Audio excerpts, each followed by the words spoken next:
Jamen, jeg hedder Kurt Larsen. Jeg er driftsleder på Tune Vandværk. Jeg passer Tune Vandværk til daglig. Vi har 2300 andelsager, vi har 700 forbrugere ud over det. Og så drifter jeg løbende nabovandværk også, hjælper dem med driften det også. Det startede med i 2016, hvor vi har haft ombygget vores vandværk og fået det op at køre. Og så snakkede vi med bestyrelsen om man kunne gøre noget andet for at tilgodese vores forbrugere. Ud fra, at vi havde brugt en stor pose penge på at bygge vandværket om fra 12 til 14, så bliver vi enige om at lave forsøg med at få opsat kalkknuser. Hvis ikke det virkede, så kunne vi simpelthen aflevere den tilbage igen. Men vi fik billeder fra lokal boligforening, hvor vandet det var helt hvidt, ligesom mælk. Det er simpelthen kalk, der havde løsnet sig over deres varmebeholder og kommet ud i systemet også. Så den fungerede sådan set for dag i dag. Jamen, det må jo faktisk have det ud i, at vi sendte 2800 spørgeskiver ud.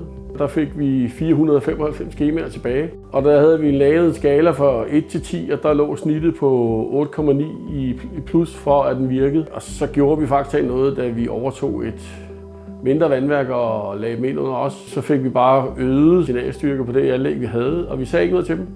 Og så på den næstkommende generalforsamling, der blev vi faktisk spurgt om, hvad vi havde lavet ved vandet, fordi de synes, det var blevet anderledes, det var blevet blødere, og de skulle bruge mindre sæbe. Og så sagde vi så, at vi havde bare forøget effekten på den der kalkknuse, vi havde, og det ville vi fortsætte med.